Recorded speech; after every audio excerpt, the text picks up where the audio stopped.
Welcome everybody to our second class of the season here at Pierson Street Community Garden. We hold classes for the new gardeners that are here.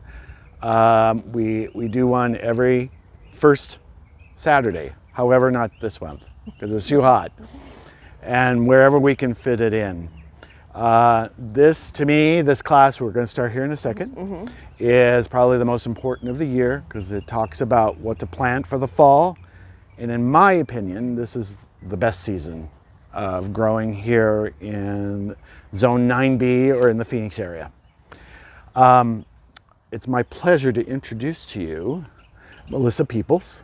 I didn't use the doctor part, but we've known each other for a long time. Melissa is a master gardener amongst many, many other things. Her doctorate degree is in ethnobotany, right? Yep. And which is learning about indigenous people, what they grew, how they grew, where they grew food. So she's a font of information. She also used to work out here in the front at our the farm. I call it the urban farm of Native Health. So she was here for 3 seasons? 3? No, it was 4. Four seasons, yeah. So ask her any questions when we're done or during, depending on how you want to do it. So let's give a round of applause to Melissa. Thanks, Terry. I love coming out here. I remember when it was a dirt lot, and look at it now. So, but yeah, so hopefully you feel that little chill in the air. Seems like it's already lifted, and it's only, but we have entered into the new season of fall. And so the fall equinox is in a couple of days later in the week. But yeah, this is really like a great time to garden. So what's happening is it's getting much cooler at night, even in this urban core we're in. Next weekend, it looks like it's going to get to 105 again, but overall much cooler. And so one that allows all the plants, you're probably noticing things are looking a little more green, just a little more perky, and looking a little better. We are coming off the hottest summer on record again. So last summer was also record-breaking for heat. And so if you took a break, no problem. Like, you don't have to fight through this intense heat season. But hopefully then you've cleared out anything that's crispy and dead and working on your soil to get that up and going. Adding new amendments, fertilizer, digging out the Bermuda and things, and just getting ready for stuff.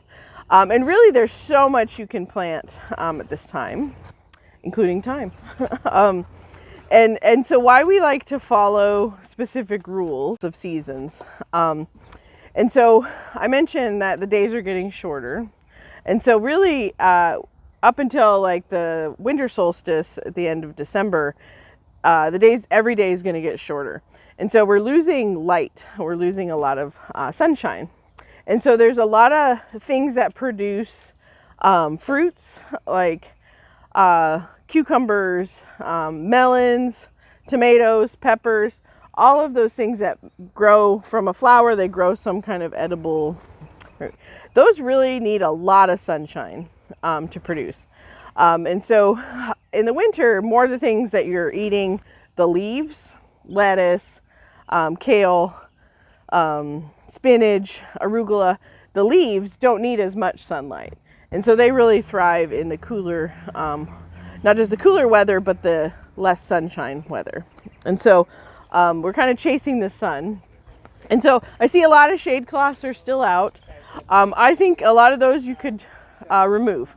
It's time to really capture the sunlight. And so if you have, I see some like cucumbers in here, maybe basil is probably the one thing that's looking amazing. A lot of those things really will thrive and really come back to life if we give them more sunshine. And so it's time to remove the cloths. And especially if you have peppers that sort of survived, you want to get them as much sun as possible so they really put on lots of flowers and fruits. Yeah, question? So it's now the time to start planting your fruit seeds, like your trees and stuff like that, because they got to go through that winter process? Yeah, and so trees are kind of their own category of things, and so a lot of them require what's called vernalization or chill hours. They need to experience the cold in order to push out flowers in the spring. So any like stone fruits, really, especially like the peaches and apples and things like that, have to have chill hours. And so in Phoenix, we don't get many chill hours. Like we don't get many cold hours. And so a lot of those fruit varieties just will never put on. Like cherries need a lot of chill hours. We can't really grow cherries here in Phoenix. But there is varieties of peaches and plums and apricots and things that have very low chill hours. Those are the ones to do. And so putting those in usually like October, you see a lot more of those.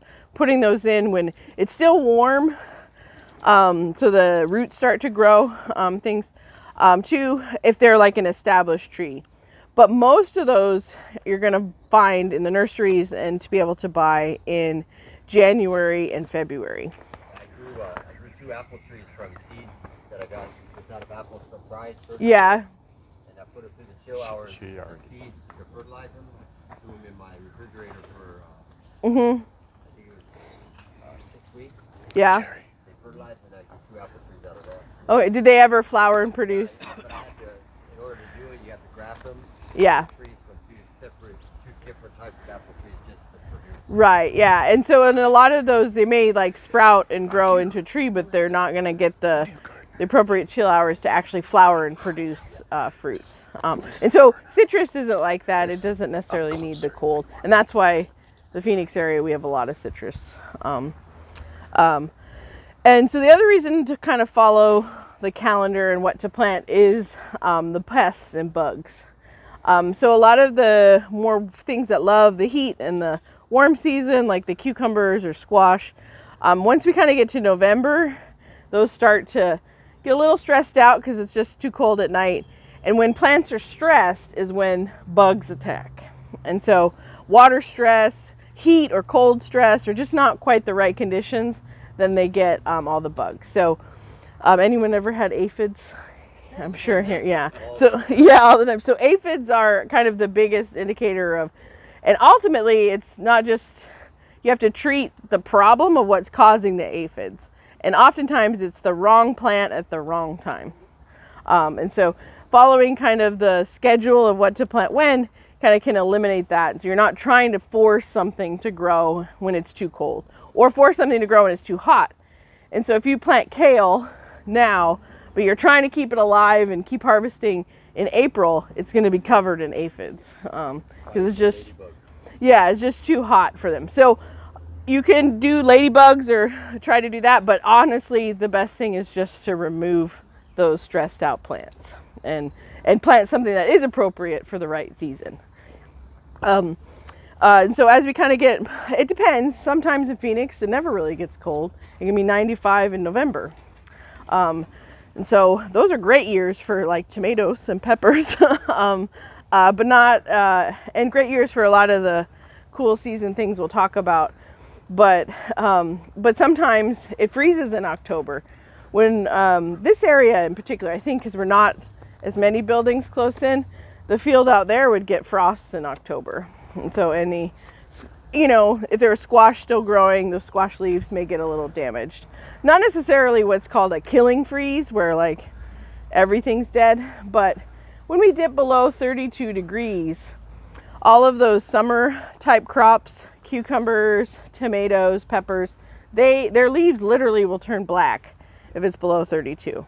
So we're always in Phoenix kind of sometimes hovering around that. We rarely get below 30. And so often that just causes some damage, not necessarily total death. But if you have a little seedling, it could be total death. So, but most of the cold temps will really come in January. So that's why we really want to plant things that it doesn't matter how cold it gets. In fact, the colder it gets, the better for those things. So a lot of what we're going to talk about, what you can plant now, completely can survive down to spinach, for example, can survive down to 2 degrees. Wouldn't that be a dream if we got to 2 degrees? That's not going to happen here. Lettuce can survive down to 18 degrees. Broccoli, cabbage, cauliflower, I think it's 25 degrees before it gets any damage. Like I said, sometimes we might reach 29, 30, but like maybe for 20 minutes, not long. But the colder temps really help those things taste better and sweeter, and because water actually freezes easier than sugars, and so as it gets cold at night, a lot of the broccoli, cauliflower, kale, the cells actually convert a lot of the water to sugars to prevent sort of frost damage, and so they taste better. Sugar is always better, right? So those leaves and stuff taste sweeter and better. So that's why, yes, you can have some of those things in March and April growing, but they don't taste quite the same. If you ever had a carrot that you harvested in July, is not the same as a carrot harvested in February. And so part of that's why those colder temperatures. So planting according to the seasons helps deal with the limited sunlight, helps with pest issues, and just can have better success and thriving. And because we're kind of on this border, you can grow anything anytime in Phoenix. It's just how healthy, successful things will be. And so planting according to the calendar. Excuse me.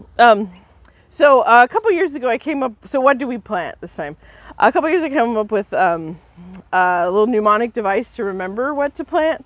So we're going to kind of go through that and talk about some favorite varieties. So this is your time. If you struggled and kind of were not proud, you were not posting on Instagram your garden this summer because it looked like a little crispy. Although actually I see a lot of green, so things look good. So now is your time to shine. And so now is your time to brag about your peas, potatoes, and herbs. And so the brag actually stands for, B is for brassicas. Has anyone heard that word before, brassicas? And so it's actually the Latin name for Brassica oleracea. That's the species name that we know as broccoli, cauliflower, cabbage, Brussels sprouts. What am I missing? Yeah, those. What's that? Collards. Collards, yes, good one. All of those actually are the same species of plant. They just over thousands of years have been selected for different growth and different traits to make a green broccoli head, or like a white cauliflower head, or different leaf traits, and like in collards, like for big leaves and not ever like, and so if you've ever seen collards like flower, they make something that kind of looks a little like broccoli. But thousands of years ago, people took that and sort of kept selecting for like bigger little sprouts. And then the broccoli eventually will make flowers, right? If you've ever seen open. So all of those are known as brassicas. They also can be called the cole crops, but those really thrive in this season. And so you're not actually eating any kind of flour from it. You're just eating flower buds in the case of broccoli and cauliflower, and love all that green growth. And so the brassicas are great. One note, in your raised bed, relatively small areas, some of those brassicas can get quite large for one plant. And so you're after the broccoli or the cauliflower head, but the leaves can get quite big. And so the closer you plant them will work. It just is the ultimate cauliflower will be smaller. And in the case of, and so for small spaces, I love doing broccoli because you get the main broccoli head, but then it'll keep, once you harvest that, it'll keep sending out little tiny broccoli heads. And so you get little like stir fry bite-sized broccoli for quite a while. Where cauliflower and cabbage, you kind of get one and done. And so there are varieties that are more small space or smaller type cabbages that give a little cabbage head instead of a big cabbage head. But broccoli, I feel, is really the best bang for your buck. And cabbage includes traditional green and red cabbage heads, but also Chinese cabbage. Napa cabbage is a great one because it's not as big. And then bok choy, which is also a brassica. So anyone do bok choy?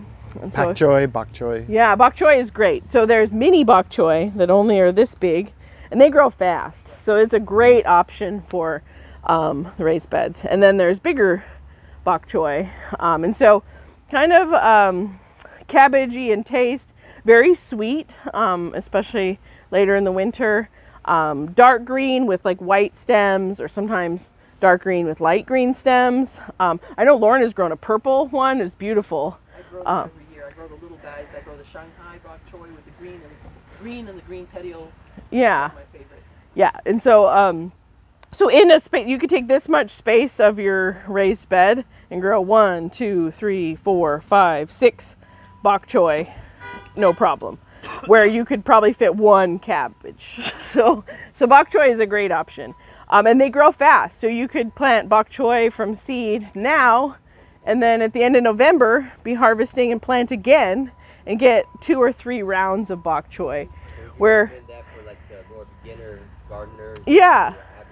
Yeah, and so and you do harvest it. Usually, it's best to kind of harvest the whole thing when it grows. But you can just take the outer leaves. But I find it easier just to take the whole thing, and so you can get a lot of rotation. Where that same space can do 1 cabbage head, and you won't get that cabbage till maybe January, February, sort of. But you've been eating bok choy the whole time, and so it's great in ramen and stir fries. When it comes to brassicas, and we were having a conversation this morning because I saw some seeds going out. Yeah. Oh, best. I said, well, I would go and get a start. Yeah.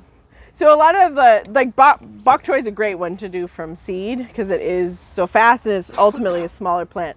But I would do 2 things. I would get starts now for some broccoli, or if you want to do cauliflower and cabbage, and know that. And often at the nurseries they sell them in 6-packs.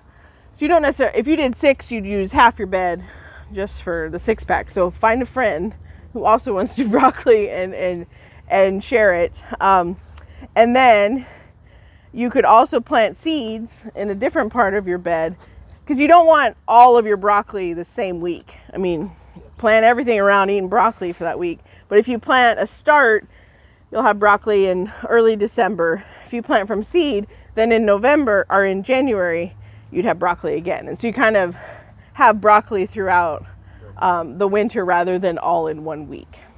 So the same thing with the bok choy. Don't go all in and do 50 bok choy at the same time. You'll be eating that a lot. But if you plant a few seeds and then more seeds, you can kind of stagger it out and stuff. So, but a lot of those bigger broccoli, cabbage, cauliflower take a while, and so doing a start is recommended. But starts cost more than seeds, so it's just knowing it's going to take an extra 6-8 weeks there. So brag, roots. Root crops would be, I love doing root crops in the winter. Anything that you eat the root of. Carrots, turnips, beets. Radishes, yes. Rutabaga. Anyone growing rutabaga? Anyone ever eat a rutabaga? Yes. Yeah, it's actually quite good. It's like a carrot and turnip had a baby. Yeah, I grew up eating them, and they call them Swedes too. Yeah, Swedes, yeah.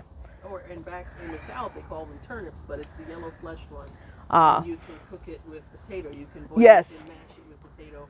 That's traditional at Thanksgiving and for a lot of families. Yeah, so it's got a sweeter taste like a carrot does, and so. And it's a key ingredient when you make like a pasty or some stews, like right. a lamb stew. You'll put rutabaga in it. Yeah, and so you don't find them much in the store anymore, except kind of in the winter. Maybe you see them. But carrots are amazing. If you've never had a garden-grown carrot, and then you'll never go back to store-bought carrots again. So that's the great thing about gardening is things are just fresher and the sugar levels are higher as well. And so things just taste so much better. Because many times at the store, the carrots you get could be 3-4 months old. And so as soon as you pick it, it starts converting all the sugars to carbohydrates and just loses flavor. And radishes are very quick. And again, don't go all in with the whole packet of radishes. You'll be eating radishes for days. But if you do a little bit of radishes and then 2 weeks later, a little bit more, then you kind of constantly have some radishes. Yeah, Lorna? I was going to say, and I recommend when you're planting these bigger bigger starts, things that are going to grow to be big, interplant radishes around them. That's a good idea. The Yeah. radishes will be up and out before the start gets big enough to shade the soil. So Yeah, and so you should have this little start. You could do radishes around, and then you harvest the radishes in about 30 to 45 days. By that time, then the broccoli is getting bigger, and so you're not wasting, just kind of waiting for your bare soil to kind of fill in. So that's a great tip. It'd be a little hard to do carrots that way because carrots need more time. So they're more like 60 to 100 days to get carrots. But there's, I don't know if you have seeds for them, these little carrots that are about little balls. They're kind of radish shaped. They're Parisian carrots. Those are kind of fun to do, and those are a little quicker. And don't count out turnips, you know. No, Dan's a fan of the turnips.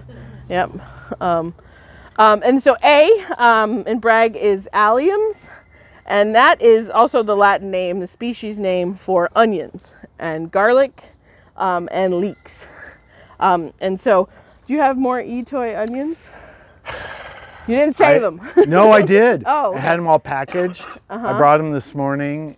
They were all rotten. Oh, bummer. So I threw them out. Okay, sorry. I wouldn't, you could dig them out. They were smelling and they had gnats. Okay, no, I can then make it but I should have brought some. A bummer. So if Etoy onions are like a type of shallot, actually, but what's great about them is you can save a little bulb, you plant it, and it turns into 10 to 25 little bulbs. And the green tops you can eat like chives or green onions. So they're super easy, great for beginners. And then usually May and June, they die back. You save them. We have to dry them out. I thought first. I did. and then they can be planted again now. And so we'll see if we can get the garden some going again. Yeah, I do have some. Okay. Yeah, and that's own. what, and then you don't eat all of them. You save a couple, but then you eat a bunch. And so they're a great thing. Because you may want, the big onions, big storage onions. Those take longer than a human baby to grow. So it's just kind of sometimes not worth it and in your space. So it takes about planting kind of October, November, and then you don't really harvest until May. And so it's just a very long time. You can do it, but green onions really in a small space work great. Same with garlic. Homegrown garlic is just better. It tastes better, but it takes as long as a human baby to do. So you'd plant it now, and then you wouldn't harvest until May, and you could store and cure it. And so it just is a long time to do. Yeah. What would you recommend doing? I did an interesting one. I used peanuts. Oh yeah, peanuts. Again, they make a flour and a fruit, so they love the summertime. So they're anything that makes the flour and then grows something from the flour likes the sunshine. So yeah, so sunshine. I know the peanuts that grow under the ground. Yeah, and so then they make a flower and then they kind of like a nest into the ground and then grow the peanut actually under. So it's very interesting, unusual crop. Now people do have success in Phoenix with that. I had a crop a couple years ago. Yeah, and so it's a little tougher just because the 110 isn't their favorite, but they do like, A little shady. yeah, and so Cool off. yeah, creating a little microclimate and stuff for some of those. Green onions is the way to go with alliums. So then the G in Bragg is greens. So all those wonderful leafy greens. Spinach, homegrown spinach, same thing, has actual flavor than the bagged spinach. Super easy to grow from seed. And you can really, plant those seeds about half an inch apart and do a really nice dense row of spinach. If you keep that harvest, just take the bigger leaves and it'll just keep producing all winter long for you. Same as store-bought spinach. You start with a harvest like this, it'll shrink down to 2 bites, but eating it fresh salads is awesome. Mm-hmm. Arugula, I don't know why anyone would ever grow arugula, but some people love it. I'm not a fan. What else we got? Lettuce, and there are literally 500 different kinds of lettuce, different colors, different leaf shape. Romaines do really well here, loose leaf. And so if you're looking at the seed packets, lettuce loves like 40 degrees, 50 degrees. And even in January, sometimes we're 90 degrees. And so looking for things that say heat tolerant varieties is best, just because they don't really love the higher temperatures we can get. And keeping your lettuce really well watered and consistently watered will help, because sometimes when you grow it and you're not keeping the water great, or it's too hot, it can be bitter and not taste great. So keeping lettuce, that's where you want to make sure that it's consistently moist too. So but it's just can be so good, especially I personally love romaine types, or what are called crisp heads, are kind of a mix between an iceberg. It's not like a fold over iceberg head and romaine, but it's got like the crunchy bits and kind of leafy green bits, and it's really good. And then even the butter lettuces, they feel and taste like velvet. It's amazing. So and all the different colors, and you can have a really pretty bed of lettuce. What other greens are there? Well, collard greens, kale. My favorite. Oh, what's that? Arugula. Oh, arugula. I already made a joke. Yeah. Yes, arugula is great. And so if you're going to do arugula, though, you don't need the whole length of your bed in arugula. You need like this much arugula space. And you can just continually harvest and have a couple handfuls. Once it's bigger, a couple handfuls a week from it. You don't need a whole row of arugula. I say zero. The escaroles and the chicories do well here. Yeah. Yeah. At home, I grow things like Kruse and Italian bitter greens for like escarole, the broadleaf one. Right. And And I blanch it later in the season. I'll tie the heads up so that I get the. oh, nice and crunchy. It's really. like whitens it. They turn Yeah. creamy colored, and then use those for salad. Yeah, and so there's a lot, like things that are in those lettuce mixes have some different things that are maybe a little more bitter or have different shape. So those are the escarole or chicories or endive. There's two different types of endive, like one that's more of a leafy one, and beet greens are in a lot of lettuce mixes. And so if you grow beets for the roots, the greens and the leaves you can harvest and eat as well. And so those are great, and you can make your own fancy gourmet like lettuce mix. Collard greens, kale does fabulous. If you've never tried it, just give it a try. Terry's rolling his eyes. You make kale chips, or you can harvest and have it in a salad. You can throw it in soups. Soon it'll be soup season. It'll be cool enough where that makes sense. And another one that's kind of underlooked but grows fabulous in Phoenix is Swiss chard. Oh yeah. Yeah, you love the chard. Excellent. So if you've never tried it, it's very much like spinach, but has a little more flavor. It's just got more oomph to it than spinach. And it comes in so many cool colors. You can get hot pink.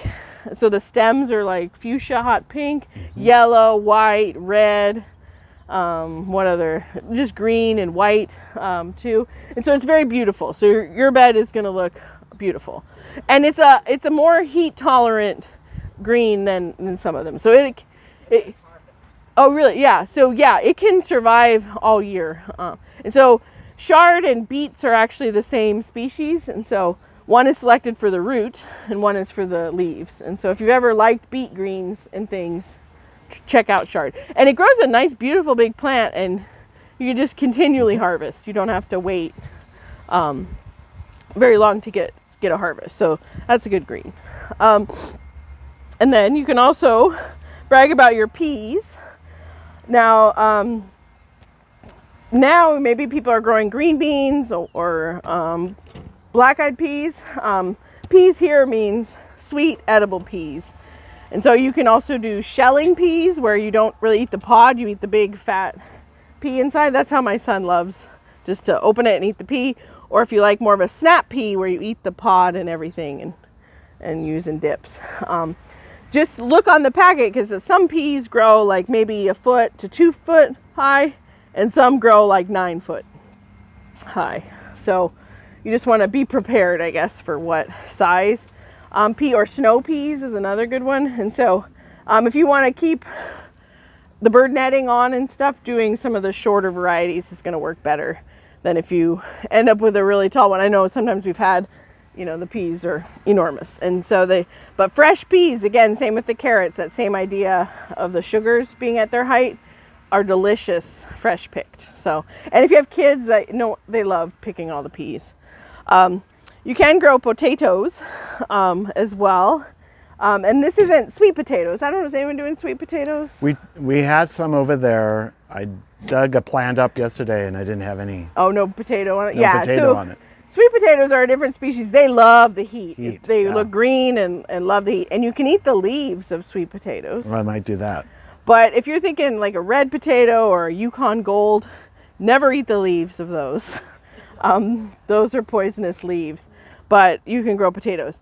It's a little hard in your raised bed because to get the potato, you kind of have to dig everything up. And so if you want to go all in on potatoes, you can. We've done it. Yeah, but it could be nice for like a smaller barrel or something. The tires. The tires, yeah, that'd be a great idea to do potatoes. And you can kind of dump it out to get the potatoes. What's the minimum depth that you need in a container? Well, and so a lot of people love what's called a hilling, where you continually keep burying them and then they'll grow more. So I think a minimum depth, you do need at least, I would say at least a foot. To have good success with potatoes. So, and you can't have too high nitrogen. So the very fresh compost, it'll grow all kinds of, it'll look great on top, but then there'll be no, and that might be what's happening with your sweet potatoes, is they're growing all this growth on top, but not a potato. So, so yeah, and so if you have some potatoes that are kind of sprouting in your pantry, just throw them in the ground. Yeah, that's all you do. That's what you do. You can buy seed potatoes and other things, but here, like a russet, like an Idaho russet potato, russets don't do great here. It's more the smaller Yukon Gold or red ones, or the more circular potatoes. And even if it freezes, the plant usually comes right back. Yeah, so that's what's hard. They like the sunshine, so some area that gets a lot of sun, but they don't usually get a killing freeze and die off. So yeah. I got 2 bags, grow bags. Oh yeah. And there's raw potatoes. Oh great. Does that still work? Yeah, and that's right. So potatoes are one that you can kind of do all the time in Phoenix. It's just that sweetness, or like when it's hot. Yeah, and so just keep watering them. They'll really start to take off when it's like, they like 60, 65 degrees is really their ideal, not 40 and not 100. So yeah, they'll probably start to take off. And a grow bag is a good idea, because then when you want to harvest and you kind of dig and you see some potatoes, you're like, okay, I'm ready. You can dump the whole bag out and sort of. Get them to get bigger. Yeah. Well, is the green top on top? Yeah. So just keep going with it, and they'll get bigger. They'll size up. It will tell you when it's time to harvest. Yeah. So usually the top and the green, the plant kind of dies off. Sometimes it flowers and then dies off on top. So not dies because it's cold or it's too hot. It just kind of comes to its natural end of its life, and then that's when the potatoes are ready or at maturity, and they're not going to get bigger if. I know it's what's a little hard, or carrots, but don't worry, if you pull a carrot and you're like, oh, that's nothing, you can shove it back in there. Like that's how people do for carrot seeds. To collect the seeds is they harvest the whole row, take out the ones that are oddballs or not big, or even you can take a slice and taste it and save just the best ones, and then rebury them, and then they'll keep growing and flower and make the seeds. And beets and radishes too, that's how it's done. So it'll look sad when you stick it back in there, but it'll come back, because it has such a big tap root. The little like roots don't really matter so much. So yeah. And then lastly, your herbs. This is really the season. If you're a chefy type person and cook and love all the amazing herbs, this is the time to put many of those in. I don't see many out here, but look in the box. Yeah, and so a lot of the herbs will live all year, but now is the time to really get them going. So thyme, sage, rosemary.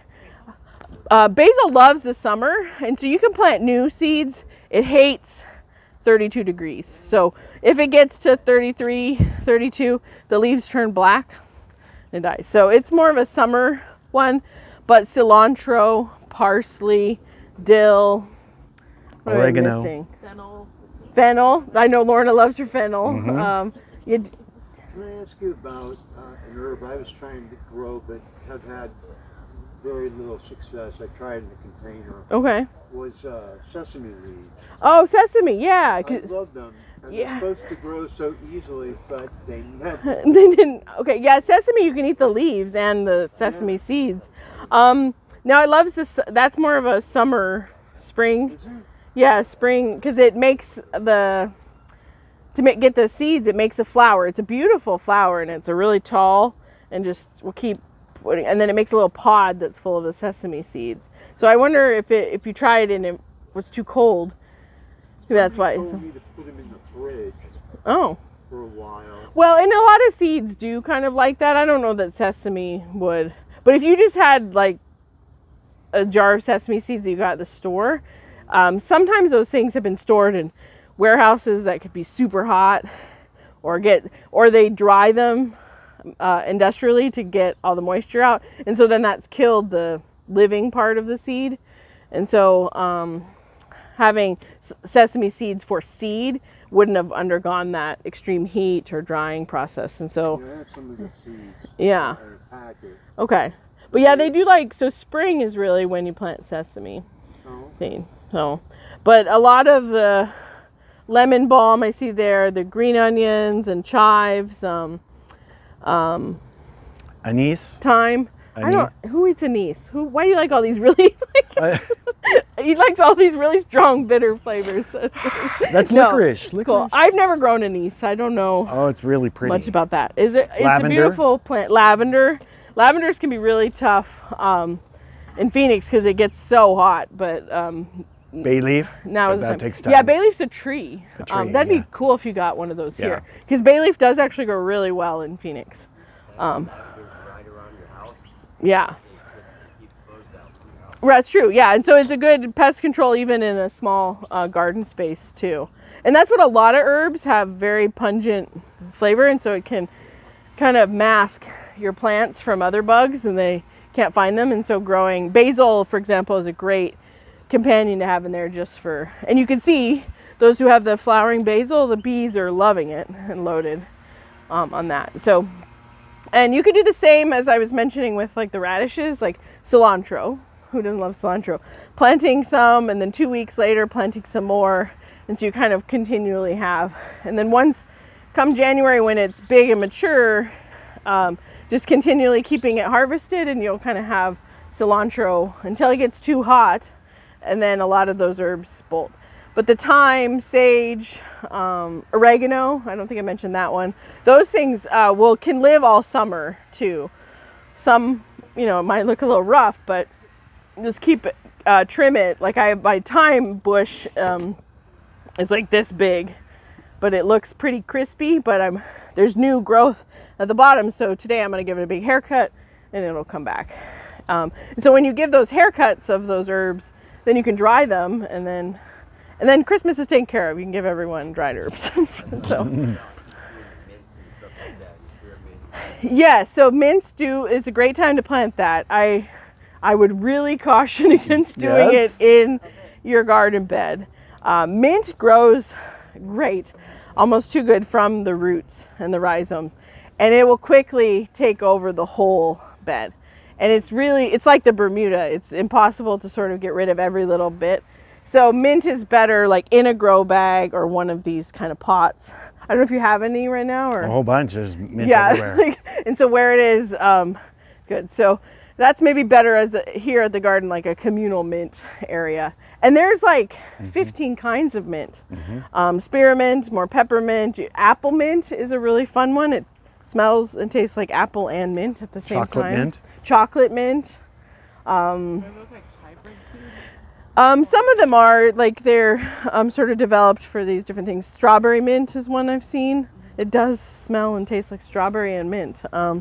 And so often those you can grow mint from seed, but it's just It's a easier June to bug. get. So someone who know has what good month mint, it or if is. you have mint, and just take a little cutting and get some of the roots, and it will root easily where you put it. So, yeah, Jerry. When I do those Oriental poppies, the ones I got from you that we used to have out front. Yeah, Where so did those go? so I was just going to talk about flowers. Flowers. I didn't mention flowers at all, but there's so many amazing flowers, including poppies that make a big like poppy head. Go. So you'd plant those like in October, and then they'll bloom in spring. It smells you. Yeah, and the seeds are quite small, and so you just kind of scatter the seeds and barely cover them. If I have the hay on top of my bed, is it okay just to take the seeds and kind of... Yeah, you could do that, and then if you water, the seeds will like work their way into the low spot. Yeah, and that's a good note about any seed. If you plant some seeds too deep, they don't have enough energy and oomph to get through the soil cap you put. And so the really small seeds, a lot of them you barely want to put in, or you kind of broadcast it and things, because then it can pop up. And lettuce is a good example. Lettuce has to have light to germinate. So if you did your lettuce and then covered it with a bunch of hay, it probably won't come up. But the poppies, I don't think need the light to come up. But the straw is a good idea in general. It keeps the moisture, because if a seed starts to sprout and then it dries up, it's done. So it can't re-go. So you don't want the seeds to dry out at all. So if you're planting from seed, that's the time you come every day to water those seeds, or find a friend who you can exchange water duty. Just keep it nice and moist so that they actually come up. So if you're like, oh, nothing ever came up, well, it got too dry. What about those cat livers up there? Growing catnip and stuff like that. Oh, catnip's a good one too. Yeah, I don't know. I don't have a cat, so I don't really know, but it's a good one. We have cats. Some people, what? We have cats. Yeah, and so that's why whoever grows catnip will definitely have cats in your bed.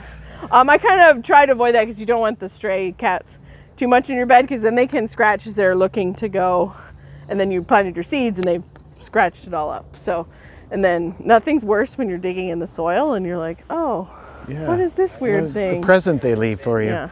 Catnip, just because of the stray cats, go to that bed and stop messing with my Right, exactly. That could definitely work, for sure.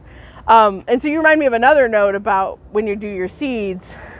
Nothing's worse when you come and you saw plants one day, and then the next day you didn't, and then you find the shriveled dead plant next to it. The birds love pecking because they want to eat the seeds. That's what birds eat.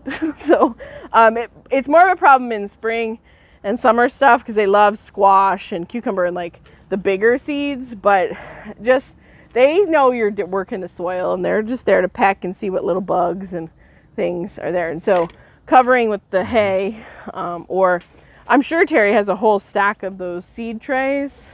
Yes. These square seed trays, and so they have holes in them so to let the light in, but just to lay those on top of your seeds until they come up is good and prevent those things from scratching and getting. You were going to talk about flowers. Yeah, so poppies, amazing. There's a lot of flowers, but again, some of those flowers can get quite large. And so some of the small good things to kind of put in the corners of your beds would be pansies. Violas are mini pansies. Those are amazing. They're edible too, actually. And they're just so many fun colors. Alyssum is a white, little tiny flower, but the bees love it. And it kind of can drape. Hello. So if you put it in the corner of your bed, it can like drape over the side. Lobelia comes in blue. Blue flowers are very striking and unusual. Blue, purple, white. Where are we going? That's called lobelia. 22 West Pierson. So, and then snapdragons are a good option. Yep, you for got home, it. You've been here. All in right, bye. beds. If you go to the nurseries now, they're going to have all of these things. And so most local nurseries are pretty good about what they offer is what you can grow. But knowing sort of the calendars, and I'm sorry, my printer ran out of ink, but I have 3 copies of this to share, or you can include. This is from Native Seed Search, and it's more focused on vegetables, but I did want to give this so you can see the different seasons. And so we're in fall now, is the fall season.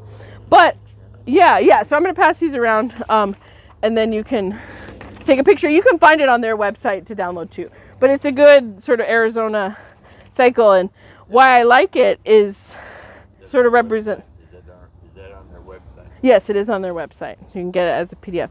It sort of talks about the cycle, because you might still have some summer things lingering, and you can't, where you're going to fit everything, decide. But if you plant a lot of these fall crops, you'll harvest and be done with them, and you can fit in them again in like early spring, January. And so it's like, what do you love to eat the most? Is it broccoli? Well, then you do broccoli again in January. Or if you love the spring stuff, you can wait until spring. And so that's what really planting, like what it is that's a big bee. So it's a fig beetle. It's one of those fig beetles. Oh, is it? Oh, yeah. Those, so if anyone have grubs? Grubs in your garden? That's where they come from, is that fig beetle. So if you were to dissect one of those, then you'd find eggs galore. They lay, and then they turn into these big fat white grubs. So not good. Bulbs? Yeah, so let me I need to get to more flowers too, but I'm just want to pass this around before I forgot, and so you can look at sort of the other seasons and grow what you really want to eat. So flowers, there is now in October, it's time to do gladiolas work here. Tulips, not as much success, but here, if you know ranunculus, anemones, those are flowers that grow from a bulb, or like a corm it's called, instead of a seed. And then dahlias can grow from tubers. Those are things that do grow in Phoenix. They're just dahlias here? I haven't, no, but I know some people do. What? Orchids, not outside, that'd be inside. Yeah, it's too dry. They need a lot of like humidity. Yeah, so annual. So a lot of the flowers I mentioned are annuals, which means they kind of have a life cycle that's maybe 3 to 6 months life cycle. Where perennial, I'm trying to see, that's more like trees that they live for years and years and may have a certain bloom cycle and period. So a lot of the wildflowers you see, penstemon, I don't know if you saw penstemon out there. Keeps coming up. Yeah, and so penstemon's like a perennial and live. But if you're like the orange California poppy, those are annuals, and sort of come up, bloom, die, throw a bunch of seeds out, and then continue. Your fire wheel. Yeah, firewheel is a good one, and that blooms all the time. That's a perennial. But like even with the herbs, sage, thyme, oregano, those are perennials. They'll live. They may die because it's 110. But they'll live for years. Where cilantro, dill, parsley, those are annuals. So you need to plant those every year. And so How about sunflower? perennials, it's worth getting and buying the $5 plant. Well, now it's like $8, but the plant at the nursery, because they're really slow to grow. But never buy cilantro starts, for example. It grows super easy from seed, and it's not worth $5 for 2 cilantro plants. But you can get a pack of seeds, or I'm sure there's some here, for $3 and have tons of cilantro and dill. So the perennials is where it's worth maybe spending the time. Sunflowers. Money. Sunflowers, honestly, in Phoenix, you can grow sunflowers all year.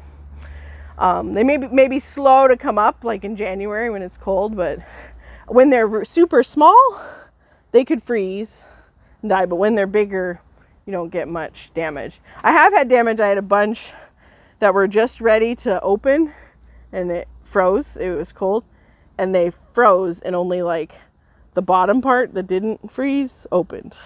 Oh, and so weird. it sort of was just bad timing. Where those that weren't quite ready to bloom were like 5 days later, open fine. So it's just that one night. They were just wrong stage at the wrong time. So they are frost sensitive, but pretty much all the time. We have many kinds of them. What? We have many kinds Right, of and sunflower. different colors and things too. I would caution too much of doing sunflowers in your bed. Sunflowers Thank you. put out chemicals in their roots that prevent other plants from thriving.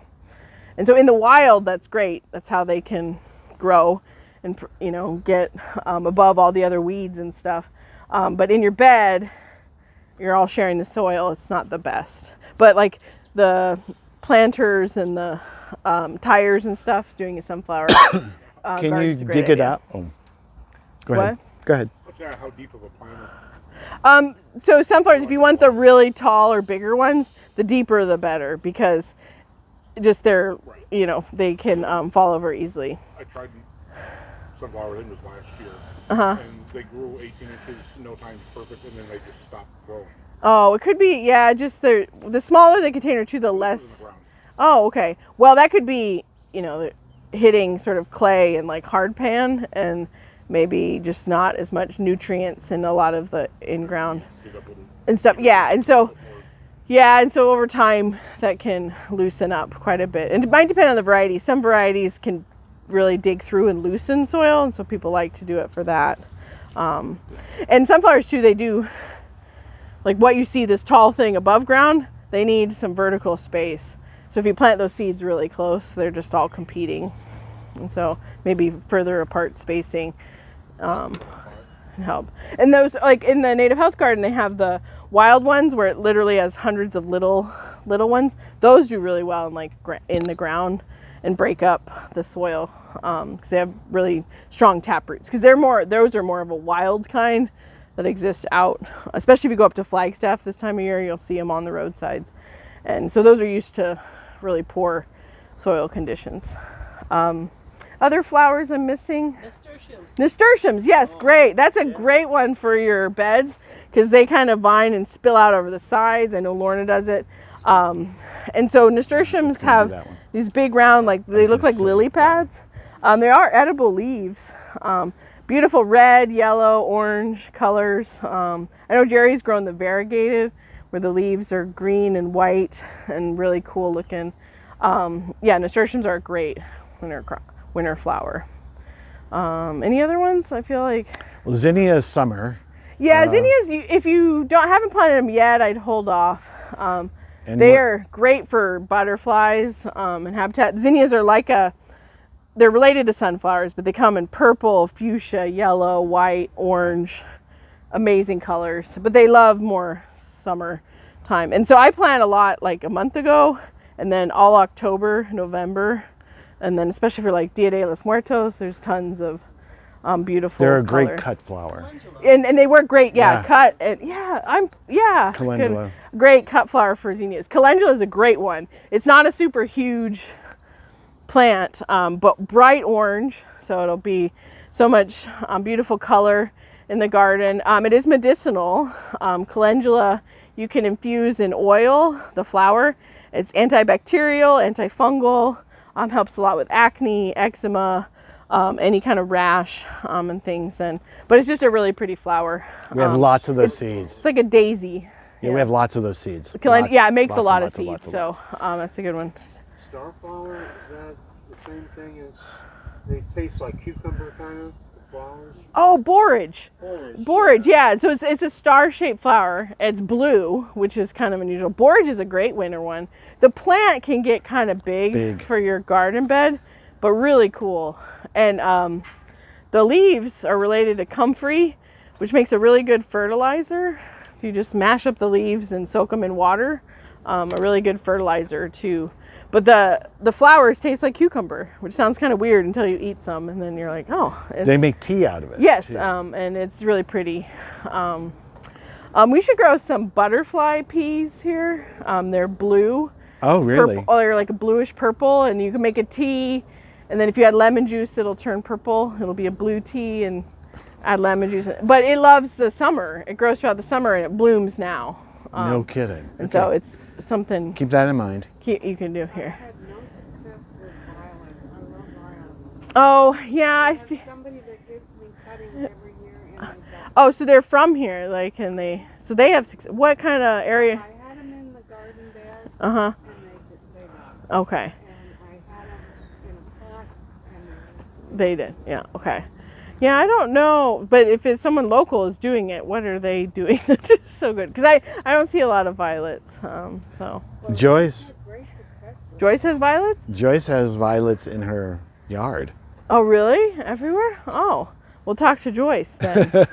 What, It's total they just- shade where they grow. Total shade, like under a tree kind of thing where it doesn't get much sun. That's the thing. Our sun is a whole different animal, so it might just be too hot and too much sun. Just on the flowers, I will be going to Oh, the nursery okay. and buying the flowers for the pots. Right. and Oh, things like geraniums. Yeah. geraniums, the petunias. And so yeah, all these will be full of beautiful flowers. The one that starts with G. Gazania, which is a beautiful daisy. Gazania or Gazinia. Now I don't remember what it's supposed to be.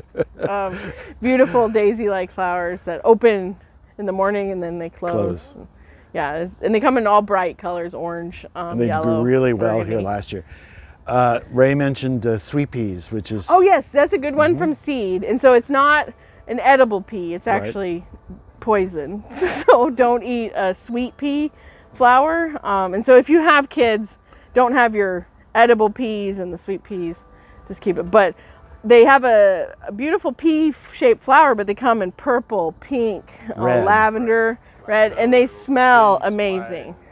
And so I know you've done them over there, and great to cut and put in little bud vases. And sweet peas love Phoenix. They really do well in the winter here. So that's a really good one. Yeah, I forgot about sweet peas. Yeah, They can be a little tricky to start from seed. that's one the birds love. Yes, right. Any pea. Yeah, so if you're growing peas, cover them with a tray. 'Cause Something. I don't know how they know where the big seeds, the big seeded stuff, they just know. They know. Like, and so they'll pluck that right out. And I always plant them in getting soon here. Get them started before it gets cold, because then they'll just sit there. Right. And then when it heats up in February, whoosh, they yeah, take and off. then they really take off. And so then, and they vine, so they're taller. They're tall, yeah. And then if you keep cutting on them, they'll keep going a long time. So, and yeah, very distinct perfumey kind of smell. Great one. Yeah. I'm probably missing some other flowers, but Well, the herbs will flower too, like the that's true. Yeah, and that has cute flowers and things. And so if you're really into, there's kind of two categories of flowers. There's what's called bedding flowers that you keep in a bed or in a planter, and then there's cutting flowers that you have a long stem that you can cut and take with you, take inside, gift. And so Terry's talking about, and these will be a lot of bedding flowers that you just enjoy when you're at the garden. And so looking for cutting flowers, if you like to make bouquets and vases. So there is a lot of cutting flowers you can do too, but often to get a long stem is a very big plant. So there's delphiniums, there's Gerber daisies or gerberas. yeah, you can. Those are. It's a little too hot even in our winter. Stock, some snapdragons make a long stem. Bells of Ireland is a really fun one. It's a green flower. What are some other ones I'm missing? Oh, the anemones and ranunculus and things. And so you could do, your bed in all cut flowers. I have an aunt out in Dallas, Texas, right? And since it's called Mexican milkweed. Oh, I want to try to bring it back because it's the only plant that the monarch butterfly. right, yeah. And our local, what's called a queen butterfly, it mimics monarch. It has a very similar pattern, but it's more brown. There is local milkweeds too. We have Arizona milkweed, doesn't love full sun in Phoenix, but the desert milkweed. And so if you go out here, it just looks like green sticks. Yeah. That's desert milkweed. And so, if you see fluttering around, those are probably monarchs or queens. And so that does really well. And those are perennials. And I don't know if you have any still here. Didn't we have some? It died out Yeah. last summer. Yeah, out and front. so there is, and then there's some, like up by Flagstaff, there's a whole nother category of all kinds of milkweeds. And so a lot of them don't really look the same at all. Like this desert milkweed looks like sticks, where what you're probably talking has a much prettier flower or something. Yeah, I haven't started growing it. I'm not sure exactly when to put it in. Yeah, and so a lot of those are perennials, and so kind of in the fall to get started, and they may not really flower until later, but it doesn't matter for the butterflies. They eat the leaves. Yeah. The flowers, the butterfly eats, but the caterpillar, the only food the caterpillars will eat is a milkweed leaf. And so if you don't have milkweeds, you won't have monarchs. So So I think I read if you have milkweed for the caterpillars, then I've got lantana. right, and so yeah, the butterflies love lantana, zinnias, even sunflowers, and they'll eat and drink from a lot of different flowers. But to lay the eggs, they have to lay on a milkweed because the caterpillar, when it emerges, has to eat the milkweed. And same with the queens. Don't count those out. Everyone loves the monarchs. They get all the attention. But queens are also pretty big. They just don't migrate. So, but I had a desert milkweed at work and counted 22 caterpillars on it. And then I even carried a cocoon in on my shoe or something, because then on my seed starting rack, I found a little cocoon, and I was told not to move it. And then, sure enough, I came in over a weekend. It had hatched, and I found it in the room and let it go. So, yeah, so it's really fun to watch. I thought you were going to say a Mexican primrose, which I would tell you to be very careful. They take over. Yeah. It's beautiful. And if you have like a dirt space or something, they'll do great. More in a yard. But you'll never get rid of it. Ever, ever, never, ever. So don't do that around, like, because I'm building a koi pond in my backyard right now. Okay. Yeah. Yeah. So something where you have not in the bed itself. Melissa? Yeah, sorry. You're a font of information. Sure. It is already 9 o'clock. So we're going to cut this off for now. And you're going to stick around? Yeah, I'll we have stick to talk around. about some stuff. Yeah. And she knows everything, as you can tell. She really does. And Lorna, too. Yes.